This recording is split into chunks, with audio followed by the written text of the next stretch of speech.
Hello, everybody. This is Michael from Spades Consulting. So, originally, I was not planning on putting out anything today as far as the YouTube channel, but part of me kind of wants to talk about the general anxiety and the education system. So, right out of the gate, we know at least, anybody who's 30, 40, 50, 60. Well, maybe not the 60-year-olds. They're a little too far gone. But when it comes to the 30-year-olds, 40-year-olds, 50-year-olds, we all kind of know that the younger generations behind us are screwed just because there is no certainty anymore. You know, at least when it came to my generation, there was at least the sales pitch that college would get us somewhere. All right, and that's largely gone. I mean, honestly, for the past 20 some years now, when it came to careers, jobs, and education, when it came to, all right, what's going to be the one thing that, helps me set my life up for the grand future with the casinos and resorts and maybe a boat. I don't know. Could be anything. Everybody's dream is a little bit different. The house, the cars, you know.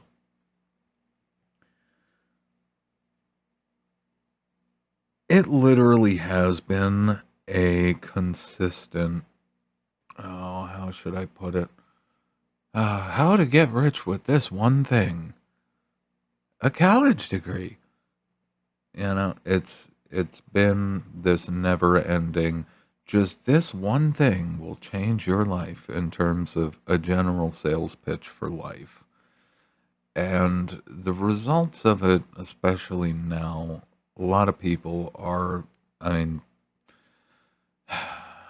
you've got sub 30-year-olds who are nervous wrecks. You have people who aren't even like, mm, you think about kids that are in elementary school and middle school right now. They have absolutely zero hope when it comes to jobs and job security.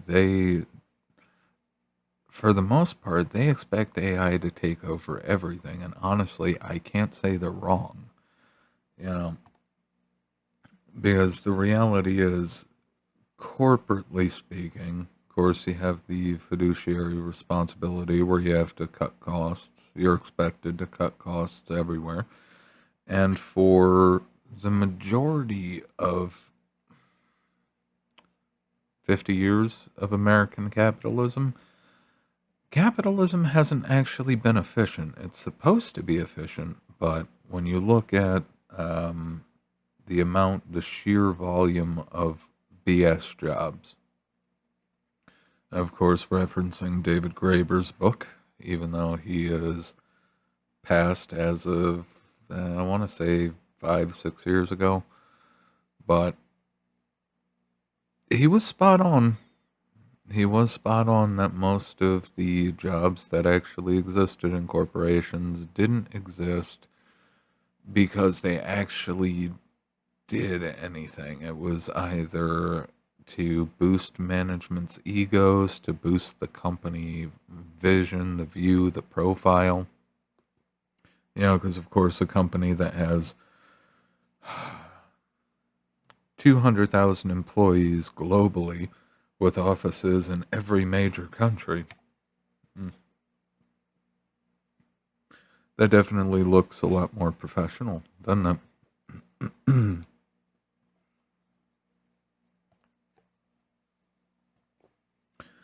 But now we're here.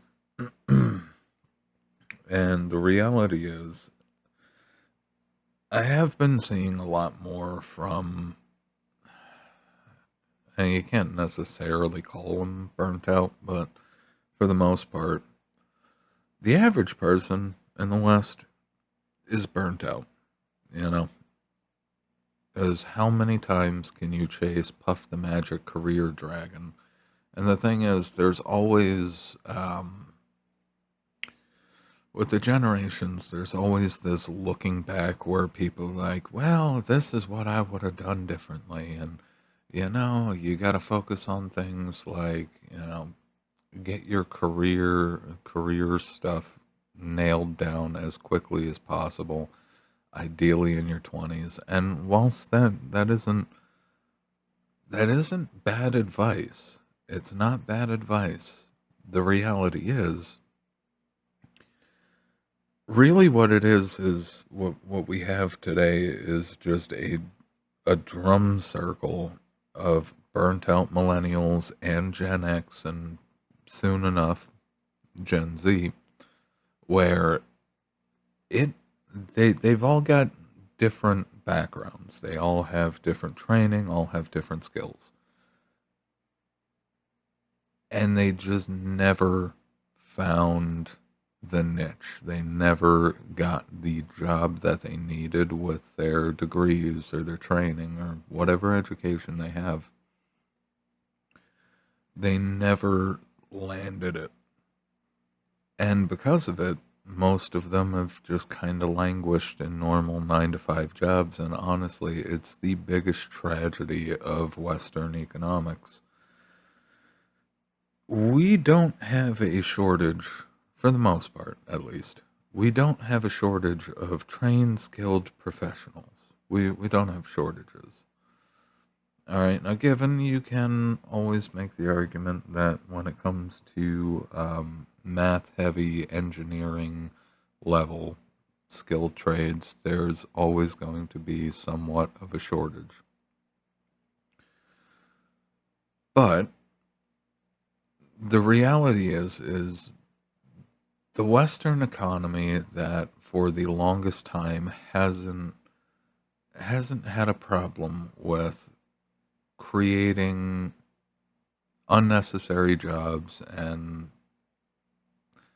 flooding the payrolls with dollars that didn't need to be spent, especially when it comes to the younger generations. Corporate America doesn't want to do that anymore, especially, as it's more and more brought to the surface just how many jobs are unnecessary and can be replaced. And because of it, honestly, you're gonna see an even wider collapse in education. You're gonna see a wider loss of interest in just about every field. As it's the thing. It's just like with the entry level job market. It's like, speaking from my own experience, when you get into software engineering and development, um, you always have, oh, what the hell? What was it called? Oh, of course I forget. Right in the middle of the audio. Give me just a moment. Oh, what is that term? Term for feeling out of place, I guess that would work in your career. Oh. Oh, what would it be? Oh, I don't know. Ah, there we go. Imposter syndrome. Where no matter how good you are, my apologies for that, by the way, but no matter how good you are, you always have this imposter syndrome because everything, when you're dealing with real problems, it's not just an assembly line of, deal with A, deal with B, deal with C, deal with D, deal with, on to infinity. It's not like scanning produce at a checkout counter. All right. When you're dealing with real problems, you legitimately have that little bit of fear that you actually don't know what you're doing. because you have to actually think and you have to actually come up with some creative answer to a problem. And then you'll probably look back 5, 10 years later when you go back and scan through your old code and you're sitting there like, why the hell did I do that? But the thing is, to even build confidence in a lot of the jobs in a lot of the fields, like you need a company to be willing to take a loss for a while whilst you get more confident in your abilities. You know, it starts off with training wheels and then you build up to managing databases and transitioning everything to AWS so it can go down randomly and crash half the internet. You know? Give me just a second here.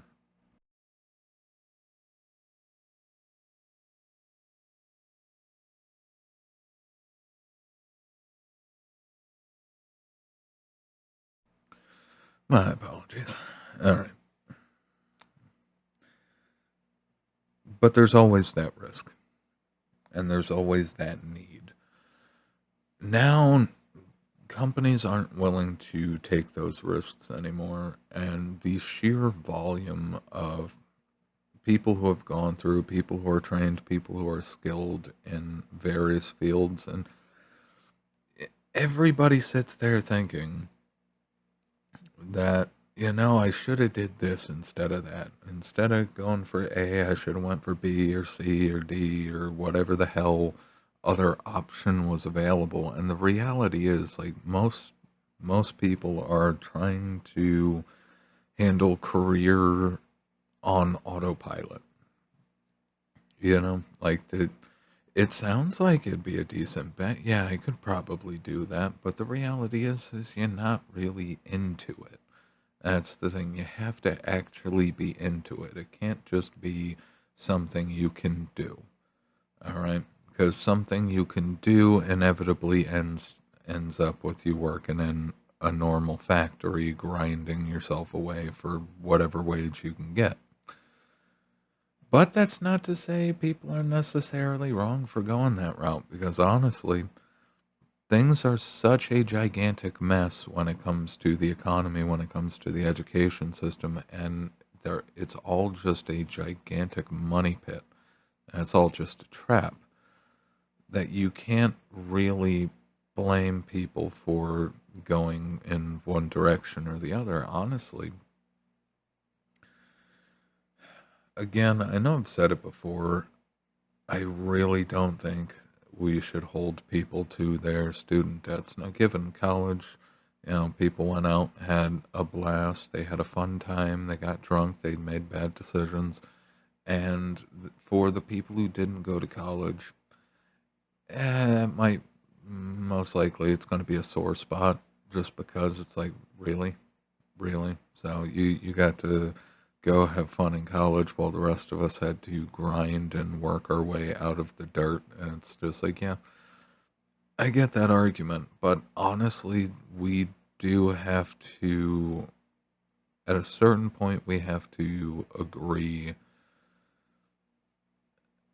that most people weren't exactly presented a choice. They were given an ultimatum: go to college or be poor.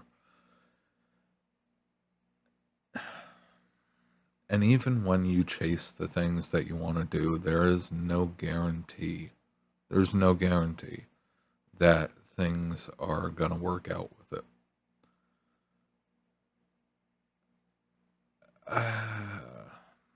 Honestly, at this point, with how weak the economy is, I fully support the idea of people just not even bothering trying to pay off the student debts. There's no point. There's no point. Like, if you honestly expect people to pay these debts off, they have to actually be able to get jobs with the degrees they have, and more importantly, um, not only do they need to get jobs, they need to be able to get jobs that actually pay enough to justify the time and the cash expense of going to college in the first place. Because,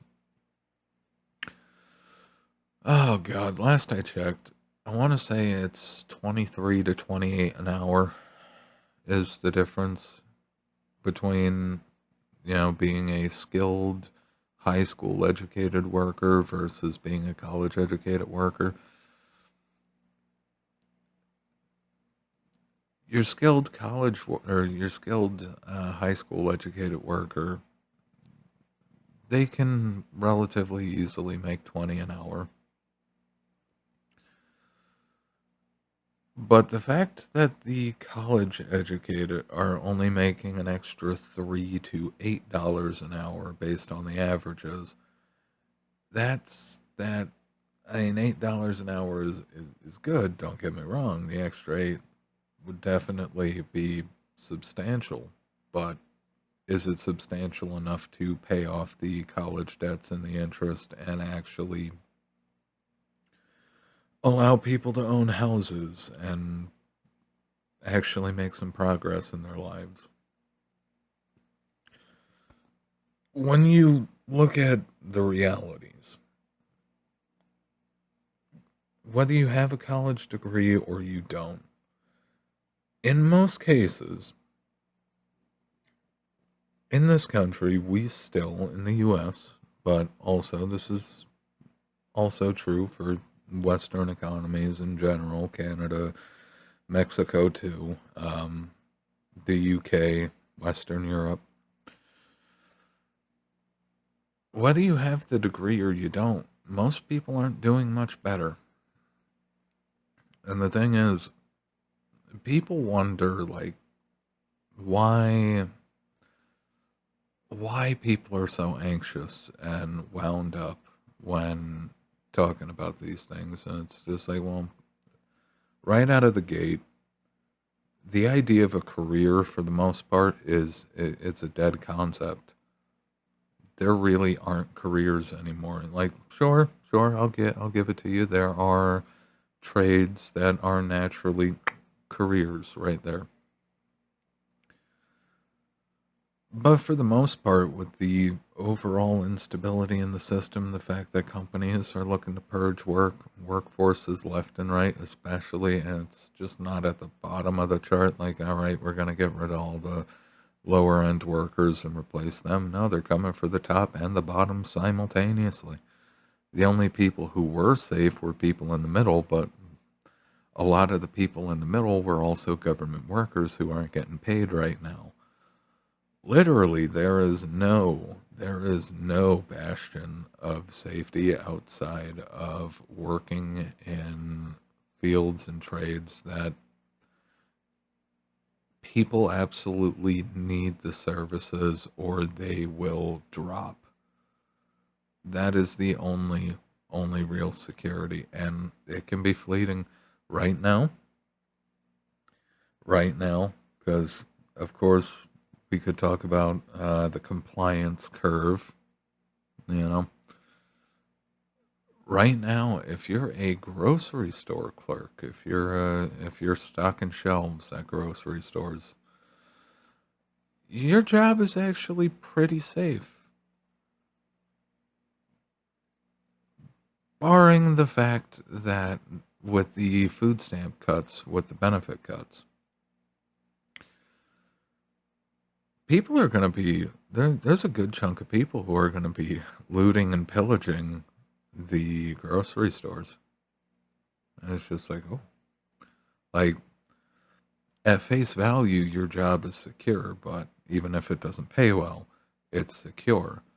But one major change and all of that security could disappear because, I mean, given your average Kroger can probably afford to have a sudden increase in shrink for a couple months.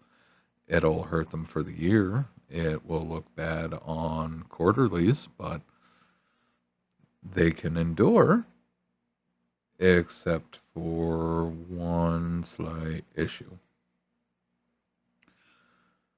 the money that leaves, a local branch, a local store, it goes up and up and up and gets concentrated. It never, rarely, if ever, comes down. So at a certain point, the losses will drive more and more store closures across the country. And then your job isn't so secure. In terms of the doctors and the surgeons, I mean, surgeons, of course, they're mostly doing robotics assisted surgeries. And then the doctors, I mean, ChatGPT, well, maybe not ChatGPT, but one of the more dedicated AI models is more accurate in diagnosing people. So at a certain point, it comes for them as well. Most people,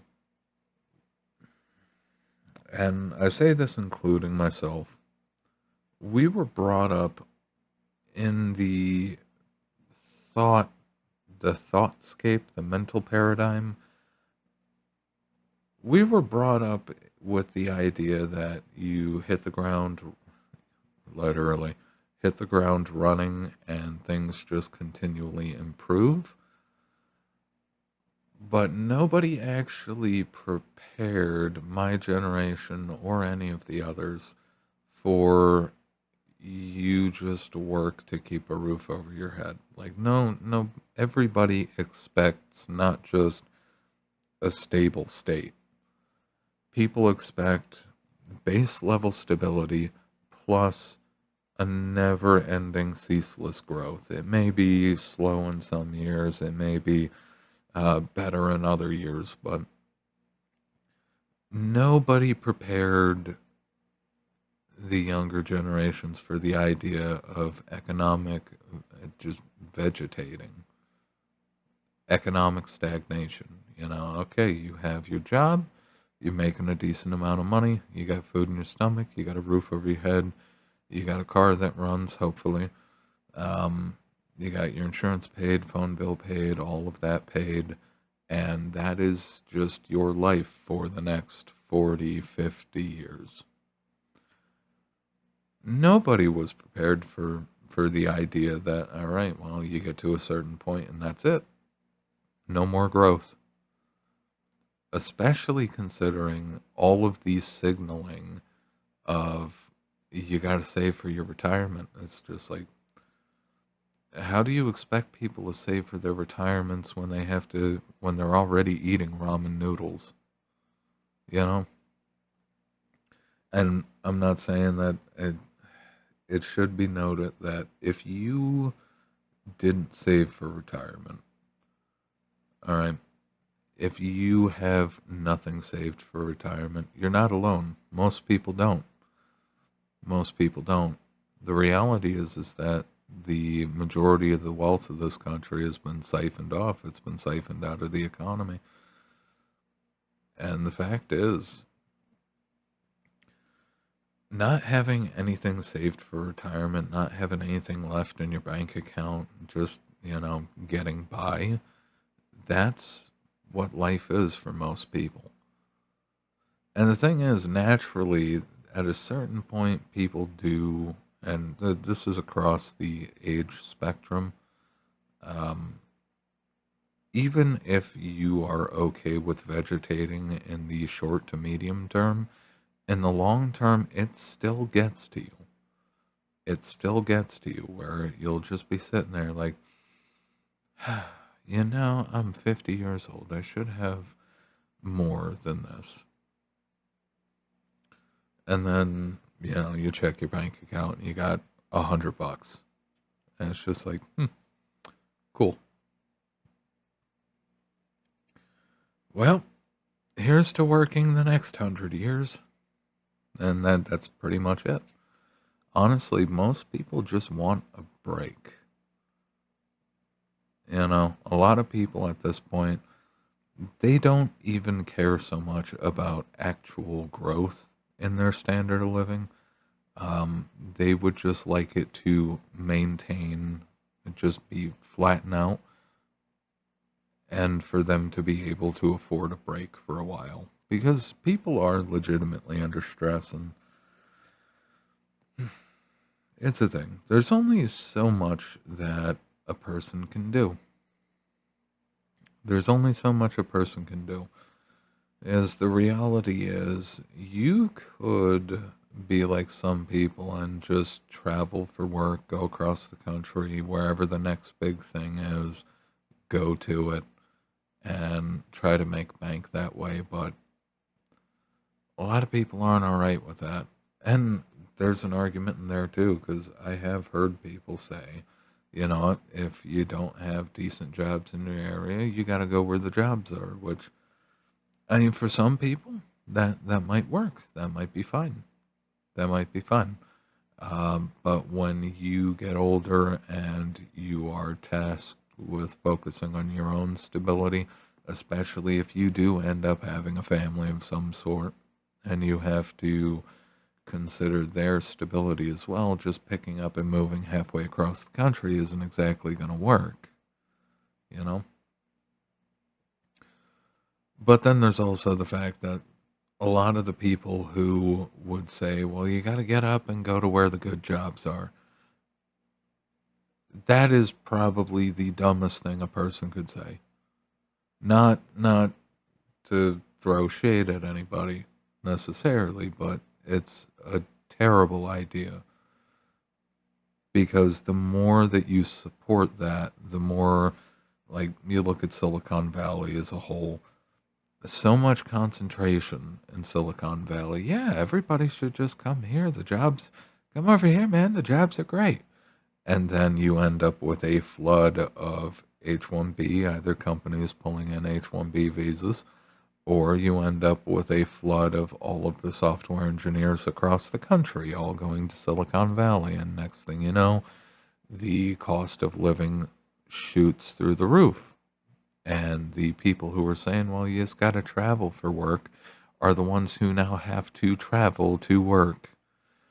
And that distance, that travel distance, will become longer and longer and longer as they no longer can afford to stay in the area that they essentially were telling people that they have to go to. Like North Carolina, I think it was North Carolina was a big one for tech for a while. And it's just like, what's going to happen if you flood all of the data science, computer science, all the devs? What's going to happen if you flood all those people into North Carolina? Same thing. All right, competition for jobs, wages go down, cost of living goes up, price of everything increases just because there's so many more people chasing it. And really, what we need in this country is we need to find a way to stop the aggregation. Instead of just or the concentration, instead of just pulling, entire industries into one part of one state in the country. We need things to be spread out again. And we also need companies that are willing to train people. Because honestly, that fundamentally, that's one of the most important things. Companies have gotten really, really high on the hog. They're drunk at the trough, because for the past 30, 40 years, they haven't had to train people to do the jobs they need done.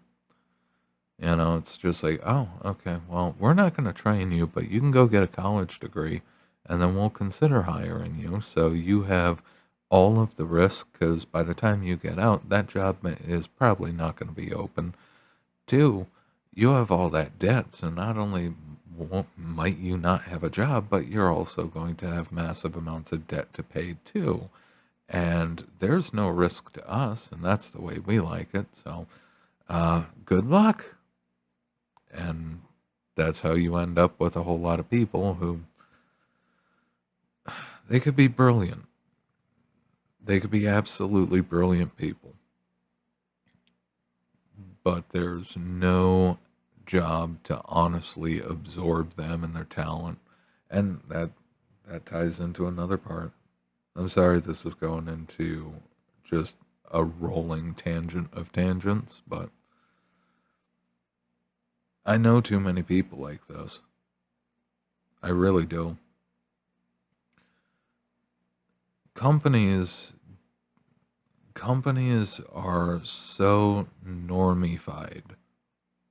They're so normified. The companies that have existed for companies that I have worked for, worked with in the past.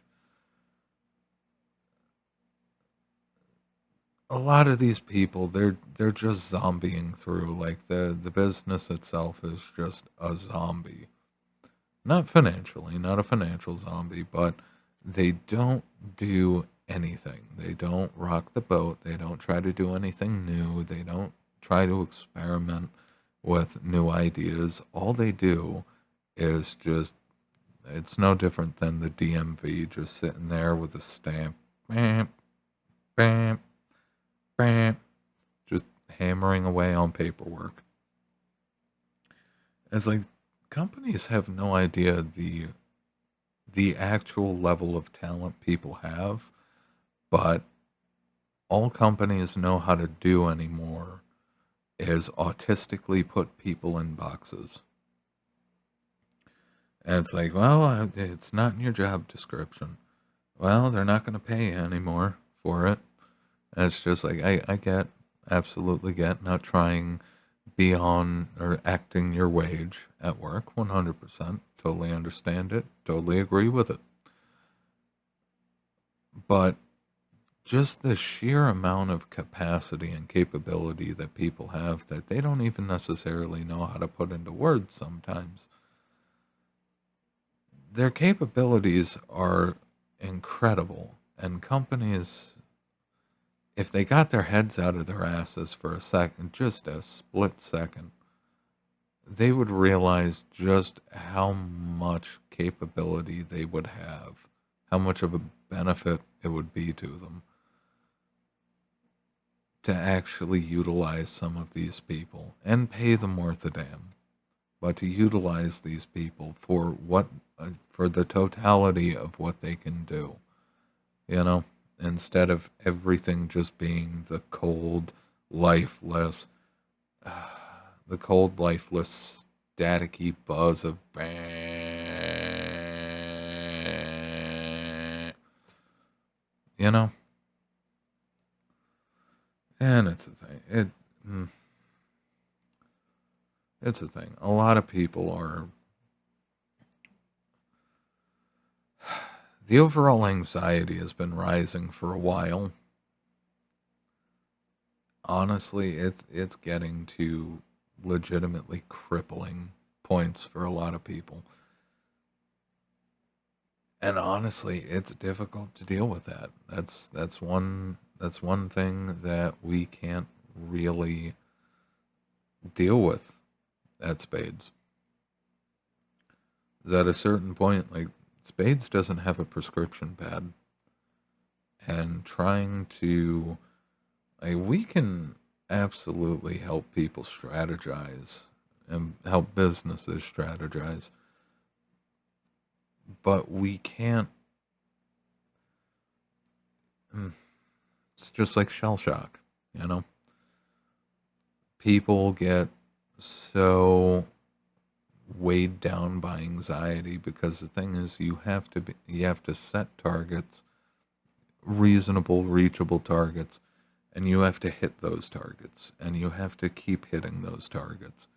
And you, just like in programming, you take a big problem and break it down into smaller and smaller pieces until dealing with each individual piece becomes incredibly trivial.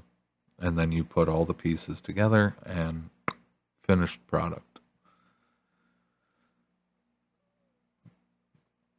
But with how unstable things have been, most people get trapped into that anxiety mindset that they just can't get out of. Like, no matter how small a progress they make or how big a progress they make, there's still a biological reaction that you just can't logic your way out of it. You know, at a certain point, people just kind of reach their limit. And that's normally the point where it's like, okay, honestly, sometimes you just have to give people the push to go see a psych and be like, all right, you definitely could probably use something.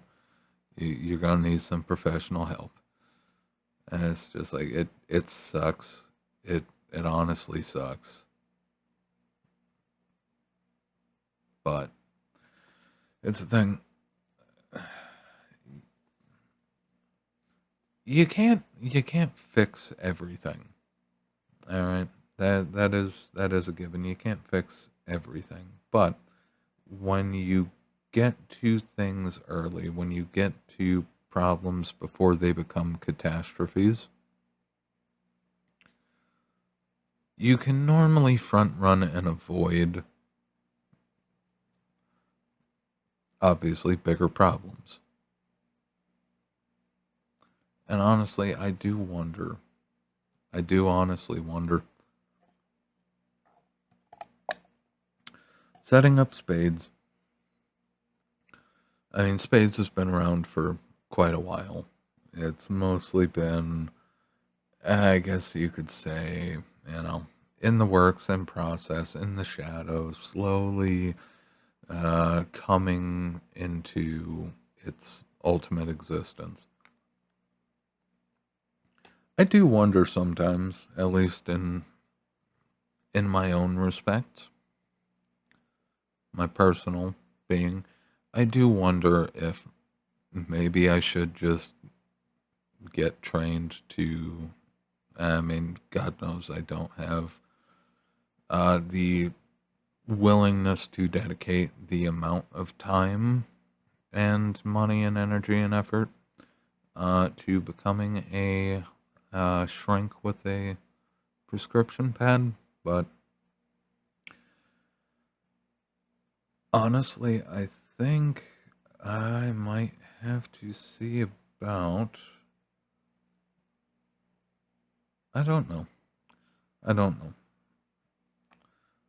What I do know is that the best thing that you can do, regardless of where you are in life, break everything down into smaller and smaller bits. Do the best that you can to just tune out of economics and politics. Cut your costs down to bare minimum, and I mean bare minimum, as low as you can get your costs. Get them as low as you can get your costs. Get them down.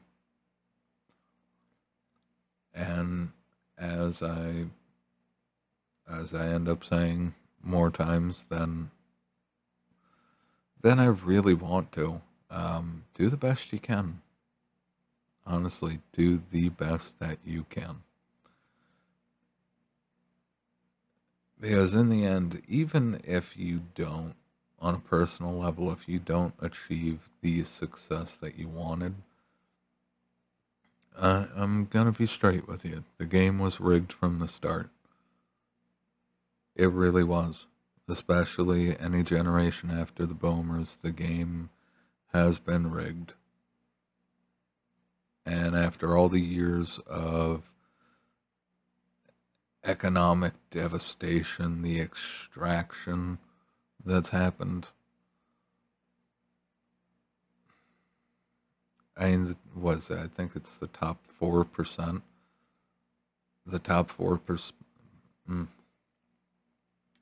The top 4% are supporting all of the spending in the GDP. or 90% of the spending in the GDP. It might be the top 10%. By all means, you can correct me in the comments.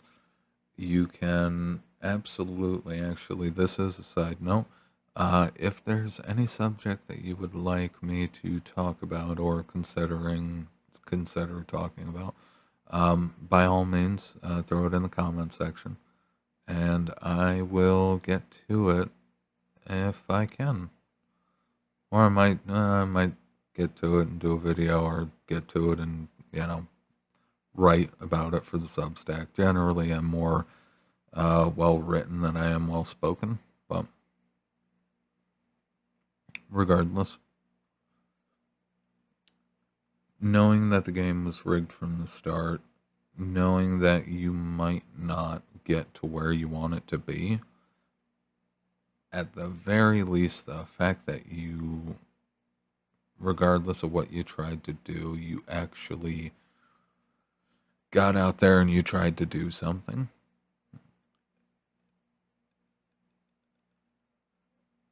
Nobody else can judge you. That's the truth of it. I will admit, as I've gotten older, I've gotten a little bit softer in terms of, my own expectations for what people should be doing. But we're not exactly in the rip-roaring economy that we really wanted. We're not exactly where we wanted to be as a country. So, truth be told, it's with costs as high as they are, with situations as they are, you do the best that you can, and that's it. And don't one important part is it also ties in with the psychological, emotional, mental part of trying to stay out of the anxiety and the doom loop. You don't have to consistently sit there and blame yourself for your lack of success. You shouldn't be sitting there torturing yourself because you didn't quote unquote make it. You look at other countries, there are people who are working 12, 16-hour days just so they can have a glass of water and a plate of rice. Even if you didn't make it comparatively, you're not doing that badly. Honestly, the biggest efficiency boost is communization in one form or another. It's getting creative, getting inventive with ways to save money. But you shouldn't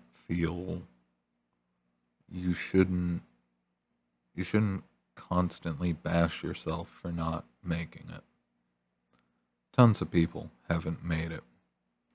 Your coworkers haven't made it. Honestly, the majority of people who are doing well literally fell into it. And I could tell you personally, I know one guy who fell into it.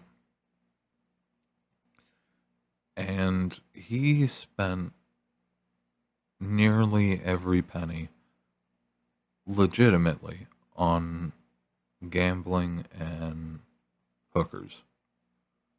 I'm not even kidding. And it's just like, honestly, you won the genetic lottery on that one, so you know what, you do you.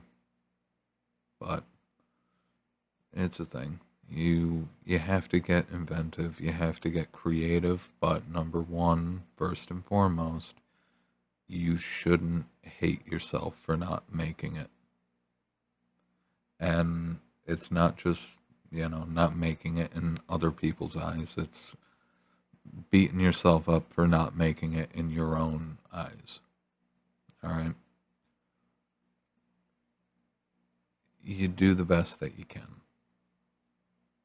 No matter where you are, no matter what you're doing, you do the best that you can. And if you're creative, if you're just creative enough, you might just find the oddest path to to eventual success, and you might actually get to where you want it to go in the end. But that's the thing. You can't let the weight of a terrible fucking economy and the toxicity of a rotten as fuck political system, you can't let that weigh you down to the point where you start turning on yourself because of it.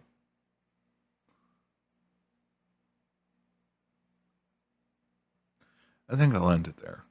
Um, may have gone a bit too deep with this one, but that's okay. Honestly, I've kind of been wanting to touch on the more business side lately. I've been putting a lot of weight on the personal side of things and, you know, actual problems facing actual people, not the business side where it's like, how do you actually get solid marketing and how do you actually grow a business? I realize spades serves both halves. So I have been kind of letting the business focused side of things slip so I can talk more about issues that people would have in their own personal lives. And I probably should flip that for a little bit, but regardless, don't don't dog on yourself because the situation isn't perfect. If you didn't make it yet, focus on the yet. Do the best you can and have a good one. This has been Michael from Spades Consulting. Until next time.